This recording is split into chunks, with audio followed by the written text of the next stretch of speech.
কোটা সংস্কারের আন্দোলনের 14তম দিনে উত্তরার বিভিন্ন স্কুল, কলেজ আর বিশ্ববিদ্যালয়ের ছাত্ররা জড়ো হতে থাকে।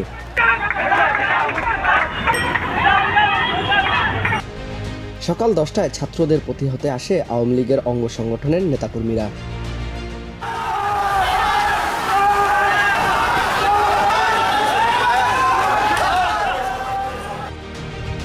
রাস্তা থেকে এ সময় সরে গিয়ে বিভিন্ন বসতবাড়িতে অবস্থান নেয় কোটা বিরোধী ছাত্রছাত্রীরা।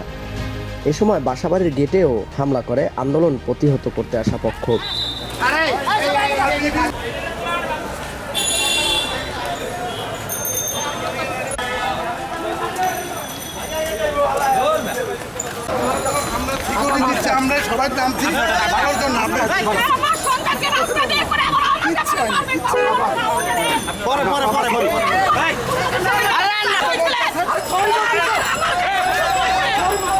তবে দৃশ্যপট পাল্টে যায় সকাল 11টা নাগাদ।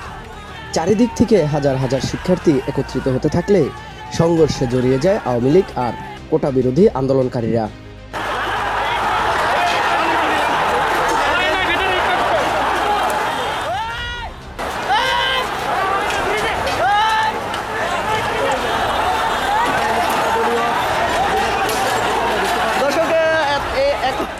এই মুহূর্তে এবং আমরা রয়েছি দর্শক বিএনএস সেন্টারের সামনে উত্তরাতে।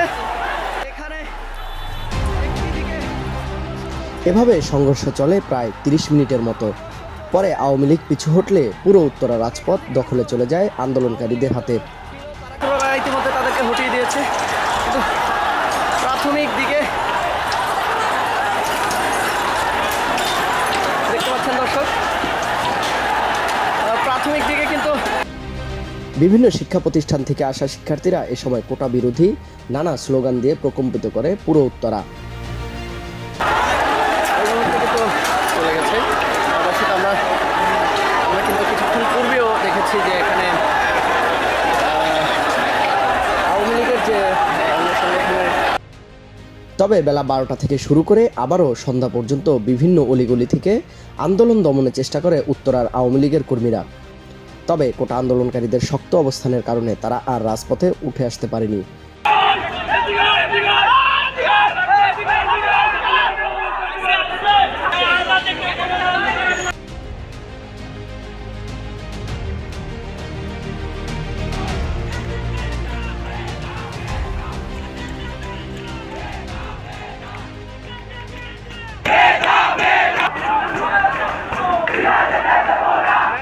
এদিকে ঢাকা ময়মনসিংহ মহাসড়কের উত্তর অংশে শুধু জরুরি প্রয়োজনের অ্যাম্বুলেন্স ছাড়া কোনো যানবাহন চলাচল করতে দেয়নি আন্দোলনকারীরা।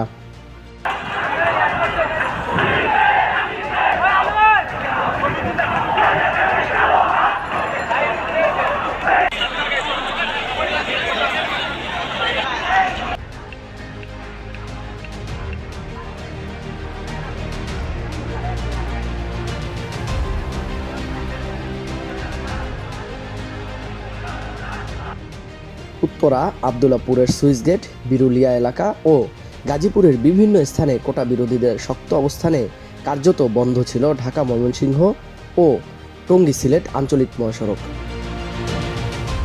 আল আমিন, কালের কণ্ঠ।